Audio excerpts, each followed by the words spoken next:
Hi, today topic వచ్చి fever అండి. చిన్నపిల్లల్లో ఫీవర్ వచ్చినప్పుడు మనం ఎటువంటి జాగ్రత్తలు తీసుకోవాలి, వాళ్ళని ఎప్పుడు హాస్పిటల్కి తీసుకువెళ్ళాలి, అలాగే మనం పాటించవలసిన కొన్ని టిప్స్ కోసం తెలుసుకుందాం.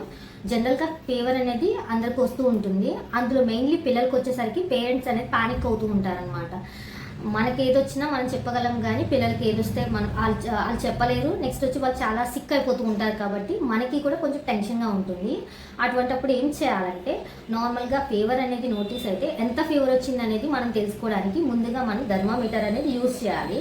ఈ థర్మామీటర్లో కూడా డిజిటల్ థర్మామీటర్ అనేది ముందుగా మనం క్యారీ చేసుకోవాలన్నమాట. ఎందుకంటే ఫీవర్ ఎంత వచ్చింది ఏంటి అనేది దీంట్లో తెలుస్తుంది. హై ఫీవర్ టెంపరేచర్ నోటీస్ అయితే మనకి ఇలా చేయి పెడితే తెలియదు కదండి, ఎంత వచ్చింది ఏమొచ్చింది అని చెప్పేసి అదే ఈ థర్మామీటర్తో చెక్ చేసుకుంటే తెలుస్తుంది. అలాగే టెంపరేచర్ చార్ట్ అనేది ఒకటి మెయింటైన్ చేయాలి. టెంపరేచర్ చార్ట్ 1 అవర్లీ ఒకసారి అంటే హవర్లీ మెయింటైన్ చేస్తూ ఉండాలి. ఇప్పుడు ఒక 8 AM చూసామనుకోండి, 8 AM, 9 AM, 10 AM అలా ఒక చార్ట్ అనేది ముందుగా ప్రిపేర్ చేసేసుకొని ఎంత టెంపరేచర్ అనేది వస్తుంది అనేది ఒక మెయింటైన్ చేయాలి. అదేంటంటే మనం ఒకవేళ హాస్పిటల్కి వెళ్ళినా డాక్టర్ అడిగినప్పుడు ఈజీగా చెప్పడానికి అనేది బాగుంటుంది అనమాట, టెంపరేచర్ చార్ట్ మెయింటైన్ చేయడం వల్ల. నెక్స్ట్ మనం ఈ థర్మామీటర్తో 3 టైప్స్ చెక్ చేస్తారండి. 0 to 3 months అనుకోండి, రెక్టల్ ఏరియా అంటే ముడ్డి భాగంలో చెక్ చేస్తాము. అది టెంపరేచర్ ఎంత ఉండాలంటే 100.4 degree Fahrenheit ఉంటే టెంపరేచర్ నోటీస్ అయ్యిందని చెప్పి, అంటే టెంపరేచర్ ఉన్నట్టు. నెక్స్ట్ ఓరల్ ఏరియా అనేది 100 degree Fahrenheit. Next axillary area అంటే చెంక భాగం అయితే 99 degree Fahrenheit అనమాట. ఈ త్రీ వచ్చి అంటే 99, 100.4, 100 degree ఉందంటే కనుక ఫీవర్ ఉన్నట్టే అనమాట. అది మనం ఒక టెంపరేచర్ చార్ట్ అనేది మెయింటైన్ చేసుకోవాలి. ముందుగా మనం క్యారీ చేయాల్సింది ఏంటంటే థర్మామీటర్. ఇలా నెక్స్ట్ వచ్చి మనం హవర్లీ ఈ టెంపరేచర్ చార్ట్తో పాటు మనం కోల్డ్ స్పంజ్ ఇస్తూ ఉండాలి. కోల్డ్ స్పంజ్ అంటే తడిగుడ్డ పెట్టి ఒళ్ళు తుడుస్తూ ఉండాలి.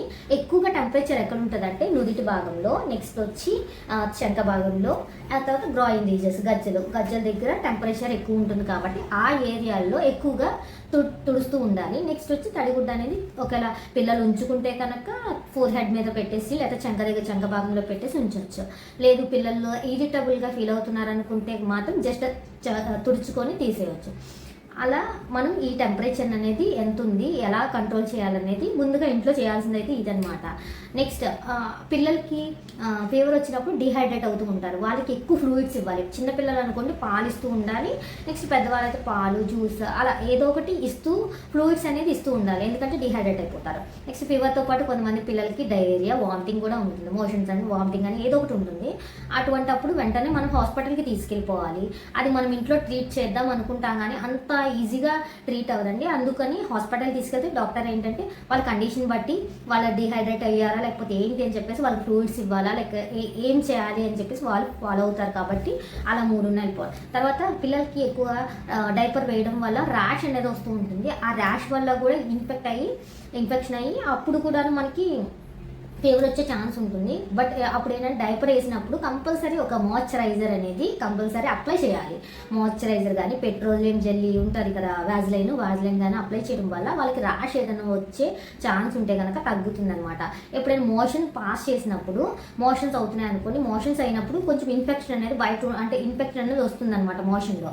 అటువంటి ఎప్పుడు ఏంటంటే పిల్లలకి ఈజీగా ర్యాష్ వచ్చేస్తుంది. వెంటనే మోషన్ పాస్ చేయగానే వెంటనే డైపర్ అనేది రిమూవ్ చేసేయాలి. అలా రిమూవ్ చేయకపోతే అక్కడ ఆ ఏరియా అంతా రెడ్గా అయిపోయి తొందరగా ర్యాష్ వచ్చే ఛాన్సెస్ కూడా ఉంటాయి. సో అదొకటి అబ్జర్వ్ చేయాలి. తర్వాత పిల్లల ఫీవర్ వచ్చినప్పుడు మనం స్టిఫ్గా నెక్ కానీ, లేకపోతే స్కిన్ కలర్ కానీ, లిప్స్ కలర్ కానీ, నెయిల్స్ ఇలా నొక్కినప్పుడు కలర్ కానీ చూసుకుంటే అది ఒక బ్లూయిష్ కలర్ ఏమన్నా ఉంటే కనుక వెంటనే హాస్పిటల్కి తీసుకెళ్ళాలి. ఎక్కువగా అంటే ఇంత టెంపరేచర్ కంటే ఎక్కువగా మెయింటైన్ అయితే 101, 100.5 అలా మెయింటైన్ అయితే వెంటనే హాస్పిటల్ తీసుకెళ్ళిపోవాలి. ఎందుకంటే కొంతమంది పిల్లల్లో ఫీవర్ వచ్చినప్పుడు సీజర్స్ కూడా వస్తాయి అనమాట, అంటే ఫిట్స్ కూడా వస్తూ ఉంటాయి.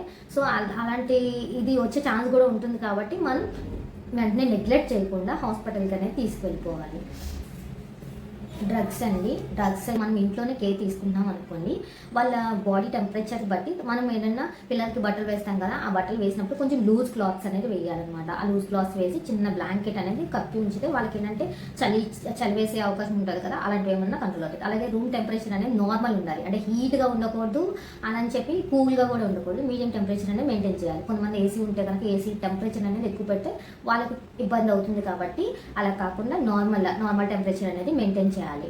తర్వాత తడిగుడ్డ పెట్టి తుడుస్తూ ఉండాలి. తుడుస్తూ 1 అవర్లీ ఒకసారి మనం టెంపరేచర్ అనేది చెక్ చేసుకుంటూ ఉండాలి. ఈ థర్మామీటర్ని ఎలా యూజ్ చేయాలంటే ఇది ఇలా లో డిగ్రీకి వచ్చినంత వరకు పెట్టుకోవాలి. ఇలా పెట్టిన తర్వాత మనకి ఎక్కడైతే టెంపరేచర్ చెక్ చేద్దాం అనుకుంటున్నామో అక్కడ పెట్టిన తర్వాత రీడింగ్ అనేది వచ్చినప్పుడు మనకి ఇది అలారం మోగుతుందండి. ఇదిగోండి ఇలా అలారం మోగుతుంది. అది 1 మినిట్కి లేకపోతే 30 సెకండ్స్కి ఇలా అలారం అనేది మోగుతుంది. అప్పుడు తీసుకొని రీడింగ్ చెక్ చేసుకొని ఎంత ఉందో దాన్ని మనం నోటీస్ చేసుకొని టెంపరేచర్ చార్ట్ అనేది ఒక మెయింటైన్ చేసుకుంటూ ఉండాలి.